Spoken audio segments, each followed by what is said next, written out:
Hello and welcome to the video demonstration for the course CCS 246. So we've already discussed in the previous video what is your uninformed searches. So again, uninformed searches, si agent, wala siya kabalo sa information so regarding the space that it is exploring. So, awa siya kabalo at the current time. So, ang overall niya na is it will explore each node no, until such time nga ma-reach siyang iyang goal node. Now, let us move on sa aton nga informed searches. So, when we say informed searches, may idea si agent sang environment. So, one or two key factors no, nga related sa iyang goal. Okay. So, one is balaan niya ko din ng goal node kung balaan niya iya nga destination but hindi siya kabalo kung ano ang path. And another one is kabalo siya kung wala siya kabalo kung di nang wala siya ka yes wala siya kabalo kung di na ato nga goal node. However, kabalo siya kung pila ang actions. So makato siya from one node to another. It will know the cost. So the cost the agent will perform no.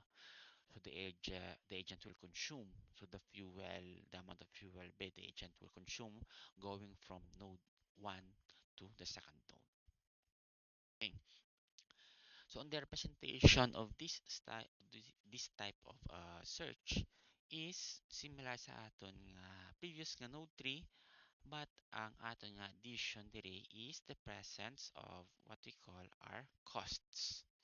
So this cost here is attached to the neighboring at neighboring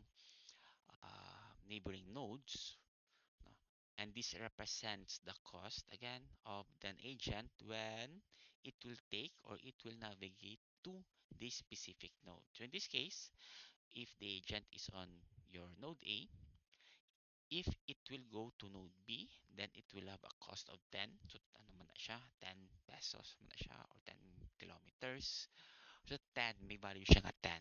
While it if the agent will go to C, no, from A to C, it will cost it 15. Okay, and so on and so on. So these are attached na siya for each neighboring nodes sa inyong agent. Okay, so the way we represent that is like this.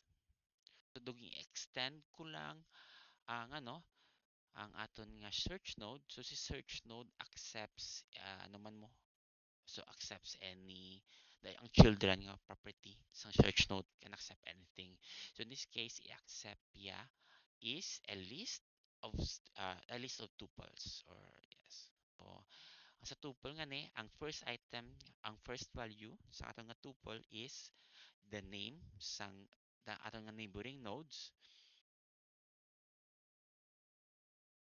So particularly the name of the node and the cost nga i-kuhaan sang or the action the agent will perform. Okay. So in this case, may B, so may cost siya nga 10, while si C may cost siya nga 15.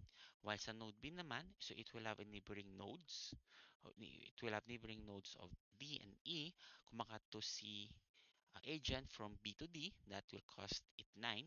Kung makato siya from B to E, it will cost it 10.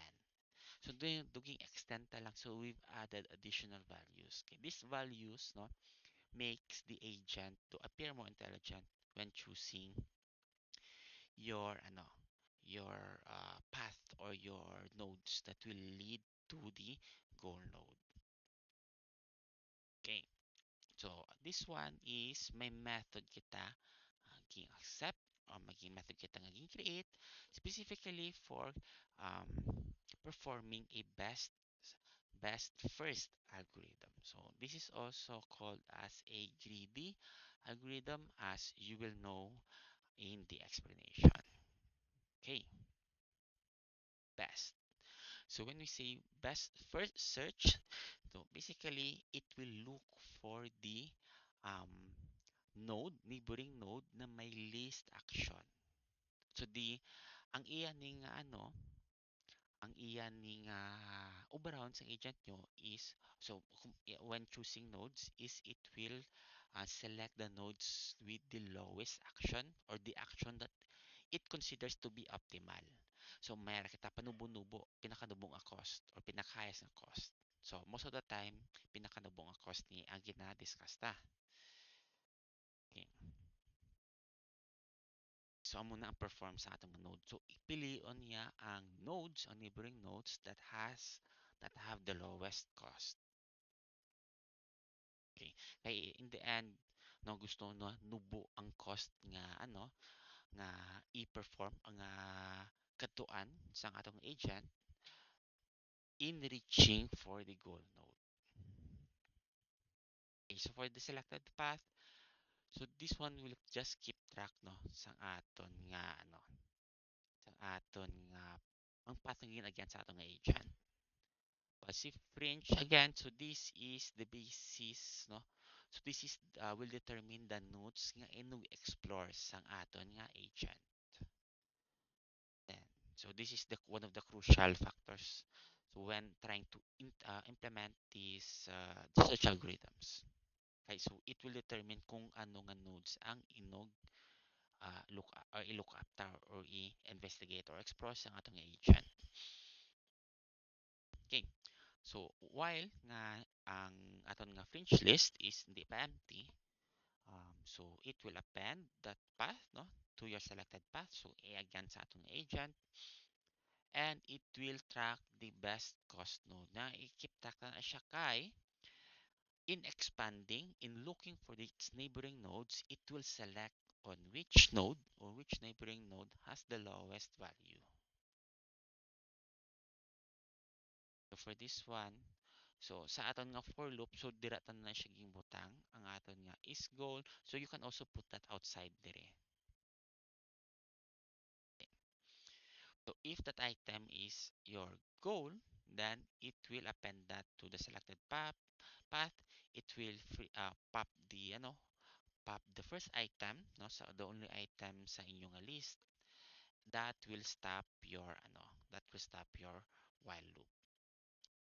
In this case, this one just initializes the best cost node no as your first item, and then the current is going to be so ang current nga current node is going to be that first item sa inyong index. Else kung hindi siyang first item and we've already established the best cost node no, so we will determine so these items ang item 0 is the name sa aton nga neighboring node while si item 1 with the index 1 is the cost when the agent goes to that specific node. So i-check ta if that cost no is less than the best cost node so which was determined here, and we will also check pandi siya magbalik kay ang atong algorithm gusto tangan di siya magbalik kay kung magbalik na siya kung ang so kung magbalik na siya no, so that is going to be a problem. Okay, so if this is the case, if the item no if the next nga neighbor has the lowest nga cost no compared sa best cost node, so we will replace the best cost node and we will replace the current item. And then this one is just appending the current to the fringe, and we will pop the previous item no. So in this case si A, so makita A B C B, so it will it also sorry, we are on the node A, I mean, so makita si B has the lowest nga cost no, it will append B and it will pop A. So for the next iteration sa aton nga loop, it will evaluate naman ang node sa B. Okay, so let's try to run this.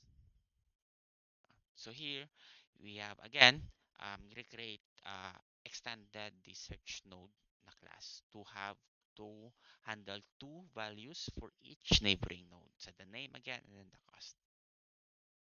Okay, so best cost here.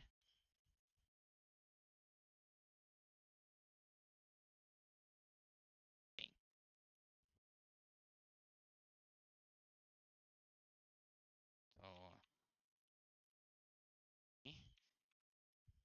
So, let me check the nine. Okay. So, gaano giman. So, when you try to run, so the current state, so makatukit ta sa F from node A. So, as you can see right here, ma-encounter ta infinite loop. Okay. So, we will try to check na infinite loop na siya. Okay. Okay, if you go back here sa aton nga node 3, we can see nga again. So let's try to run down the algorithm, no? So starting from node A, so pilion niya ang node with the lowest cost. So in this case, pili niya si B. And then once B, so ang iyang neighboring node is D and E, but ang aton nga neighboring cost nga pinakanubo is D. Ba si D naman, no? Si D, since wala siya sa nato nga neighboring node, is ano siya, it just skip on stuck. Kaya ang sa current implementation ta sa aton nga sa diri nga function, no, so wala siya sang backtracking nga method. So once na siya, once kita yan na, or that is the agent is stuck on the specific node, so mas stuck na siya infinitely. So this is one of the problems when we are using best first search. Although greedy man siya, gusto niya nga ang pinakanubo nga path, nga cost ang makita ya, most likely susceptible ni siya sa dead ends. So compared sa aton nga depth first search sa aton nga breadth first search. So more susceptible ni siya sa aton nga infinite looping. Okay. Okay. So medyo lang. So medyo careful lang kamo when trying to implement basic uh, basic na best first search kay hindi man siya perfect. So as you can check on the slides, no, so there's a statement nga hindi gid not optimal on some or hindi ini nami si best first search in infinitely or in infinite spaces, or kay amo na ang iyang nga behavior sa aton nga greedy mo, so greedy siya, so kuha nyo gid ang pinakadubo regardless sa ano sa aton nga goal. Okay. So in order to solve this, so doon namin man ang iyang implementation, so kay gina-optimize siya or gina-prioritize yung pinakadubo nga cost mo. So at some problems that is very efficient, but for search problems, medyo pegado siya. Okay. So by the way, if you're going to implement another best first search, no, nga ga keep track sang total cost, so I have here included an example. So with this, so instead of just analyzing each cost sang path, so ga keep track siya sang accumulated nga cost. So this accumulated cost refers to the cost that the agent has performed. So kung magkato siya sa node from node A to B, that is 10, so that is added to the total cost. So magkatubi siya sa node B to E, so that is let's say 15. So 10 plus ang current nga total cost 15 plus the new nga action nga obron niya, which is so 10 plus 15 is going to be 25. So that is the total cost. So here the agent keeps track of the overall cost naging perform. So medyo similar man siya sa implementation sa babaw. It's just that ang difference na is we are keeping track of the total cost. Okay. So in order to alleviate this problem, ay si best first search nga gusto lang pinakanubo. Here we have an example of your A star nga function. Okay. Now, before kita makato sa A star, so let me introduce to you what we call a heuristic function. So in the ebook, no, or in the slides, we say that's a heuristic function. So this is an evaluation of how close the current state of an agent, how close it is to the goal, how close the current state is to the goal state, no? Or the goal node, or to the answer itself. So, gina-measure na siya kung gaano siya kalapit. Okay? And in search problems, so i-measure yan na siya kung gaano kalapit ang current position, no? Or the neighboring node kung makatuto si agent sa node D. So, gaano siya kalapit. So, it will evaluate that scenario. Okay. So, before we proceed here sa aton nga A star, so let us look at the um, data structure nga i-handle sa aton nga what is sa aton nga uh, program. So by the way, if you want to try a successful best first search, no, so you can just uncomment this one right here and then try to run. Okay, so maybe malula na kamo dire. Okay, this is the implementation of the grid map. Okay, but before we go here, so let us open this image right here. Okay. So, ang aton nga A star is typically used in solving mazes. So, kung gasolve na kamo maze sa no, gasolve ka muna maze sa aton nga sa inyong game, probably A star na ang i-implement nyo sa agents nyo. So, inyong AI that will look for the current positions ng player, the current the goals ng player, and so on. Okay. So, this one is represented by your M times N grid. And then for each grid, okay, now for each grid, no, so it will evaluate the adjacent nga neighbors. So, muna na ang ginakonsider nga neighbors diri is the adjacent tiles. So, most of the time, ang adjacent tira is either left, right, up, and down. But in some cases, gina-include na ang adjacent ang diagonal directions. Pero medyo hassle na siya.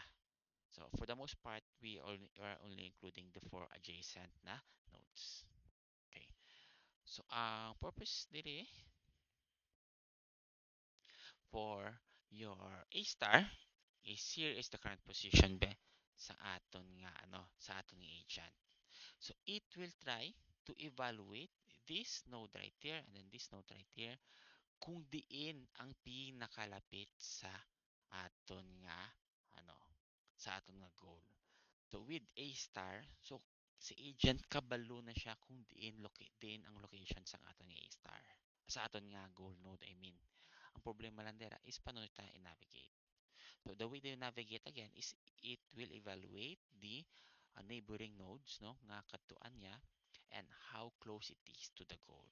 And as well, it also includes the total action cost. So that was discussed, no, on the best first search. So it includes two big factors para mag-navigate sa aton nga map or maze. Okay, so this is the implementation. So bali, this is um, sorry kay hindi to siya makita ang aton nga image. Okay. But to look at this, so may ako dire sa 1, 2, 3, 4, 5, 6, 6 by 5 nga nga grid where we have tiles nga empty and then tiles nga considered to be walls. So meaning hindi nakakross ang aton nga agent. Okay. In this case, I have created a class for that. So may kita class nga search node grid. So when you navigate to the search node grid, so may kita name sang So the name is just for testing. So if you want to know or for debugging man bit, you want to know which nodes ang ginkadtoan niya, specifically the name, you can print that in your console. But for the most part, since this is a grid, no, we will be utilizing your for loops or your multidimensional arrays. And then the wall. So this one just tells us if this specific tile is a wall or not. So noted by the black boxes in your map. And that is noted by the one right there. So ang first nga column is an empty space. And then sa aton nga second column, so tatlo diri ang wall. So then the rest is an empty space. So as you can see right here, no? So may ara kita wall and then may ara kita sang aton nga empty spaces. Okay. So your grid agent is ready. Okay, so let us look on the actual coding sa aton nga A-star. So this one, keep track of the explore nodes, no? So for this, para hindi na mag-navigate or mag-backtrack ang aton nga agent. So for the most part, ang simple implementation sa aton nga search algorithms to wala implement sa backtracking. So backtracking is going to be present on your on future algorithms. Okay, kay maad man na siya. So when you enable your agent to do backtracking, maad man na siya another level of complexity in the behavior of your agent. Okay, so your fringe again. So here we will be utilizing the length, the size of the fringe. Okay. So here, while the fringe again is not equal to 0, so may unod aton nga fringe. So i-append ta ang explore to amuning agyan sa aton nga agent. Kung di siya, kung goal na siya, that is a goal node, ipap ta na siya ang fringe and we will stop your while loop. So kung di pa na siya ang goal node, so we will check for the neighboring sa neighbor nodes ta. Okay, so again, for this for the typical na neighboring nodes sa aton nga grid is the up, down, left, and right. So the adjacent nodes. Okay. So for the and then for each of these, no, so each of this, so we will try to check if that specific node is either a wall or if gi-exist din man siya sa aton nga grid. Kay there are times nga let's say you will start from 0, 0. So ang babaw sa 0, 0, so that is not existent. So that does not exist in your map. So that's why we have to check that first if that is a valid nga coordinate. Okay, so dire na siya. So if the neighbor pos 0, so the x-axis is greater than 0 but less than the size of the rows, while this one checks for the values ng y. So if y or your y-axis value, no, sa depende sa aton nga position dire, no, on our nodes is greater than 0 but less than the length of the column size. Okay. And then this one it just checks if the node that was present, no, kung wala siya or hindi. And it checks again if hindi siya explored. Okay, uh, we will try to exclude backtracking. Okay. If that's the case, no, kung di na siya wall, that is a valid nga, no, that's a valid node, no, within the grid, and last is wala pa siya na-explore. And that's the time we will try to append that to the node eval. So ang purpose nila isang node evaluation, so it will come up with a list of nodes nga viable for your heuristic function.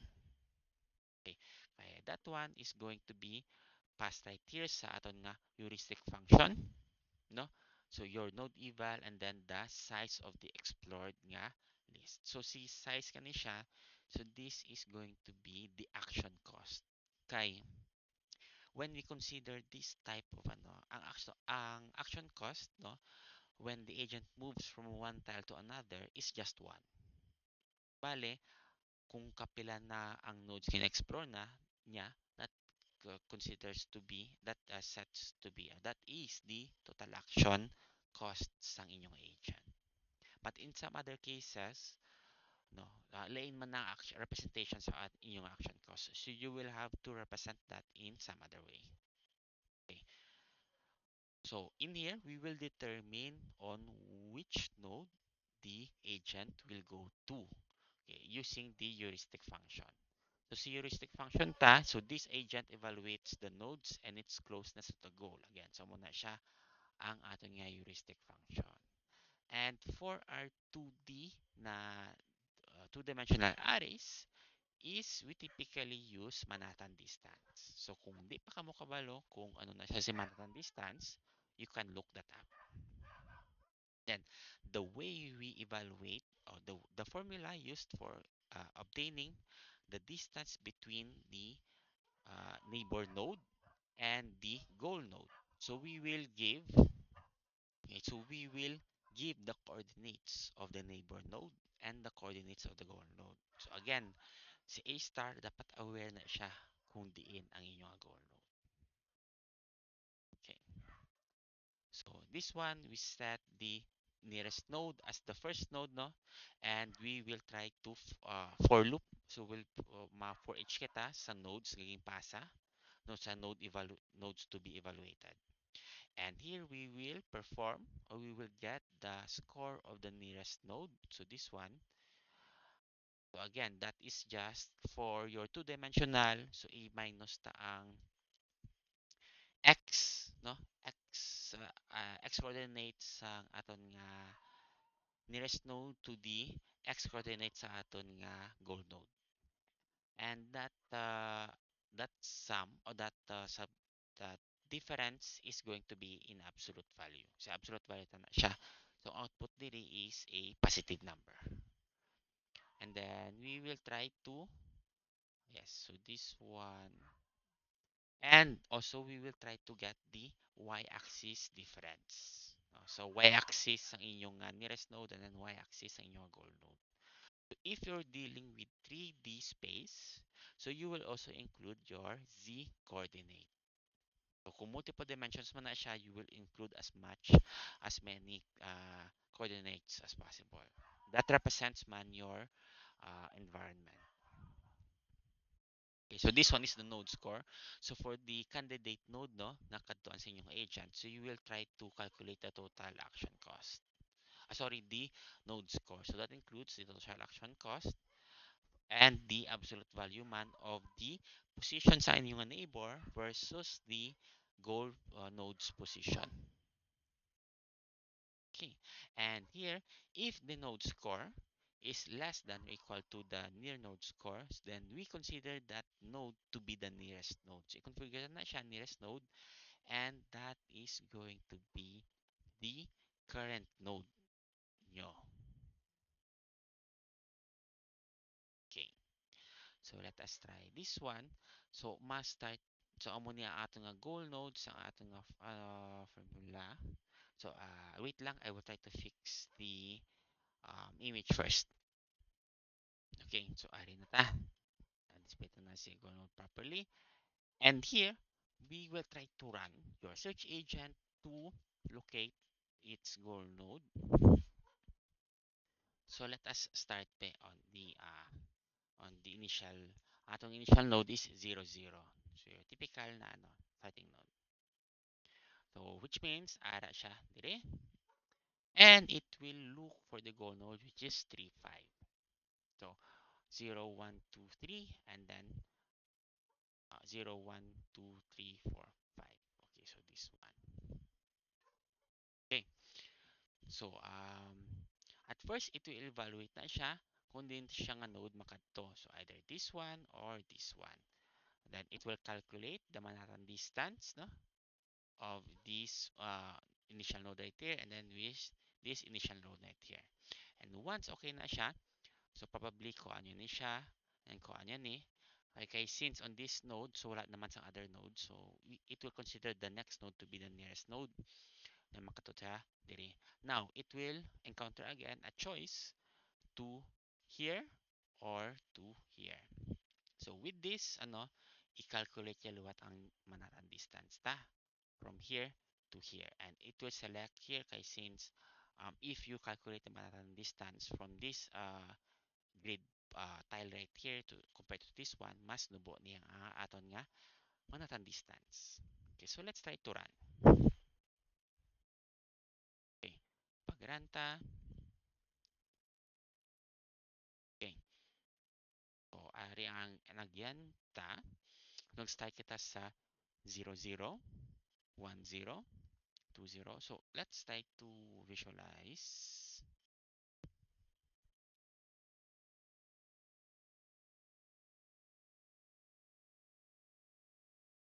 Okay, so hopefully makita na. So here, nag-start kita sa 0, 0. So yung check ya, dire-dire, and consider ya si 1, 0 as the 1, no? Mas near nga path. 2, 0, 3, 0. So yung consider ya dire, 3, 0, 3, 1, 3, 2, 3, 3, 3, 4, and 3, 5. So which lands to our um, goal node. Okay, so that's the case. Makita ya si goal node ta. So you can play with this, you can play with this example right here. You can change the the the positions of your initial position sa inyong agent, no? Initial position and the goal agent, and try to check if what are the path nga kadtuan sa inyong A star. Okay, so that ends the um, informed search sa inyong search algorithm. So, medyo damo pa ni siya. Types nga search algorithms. So, hopefully we can tackle that on the next video. So, thank you for watching and see you on the next one.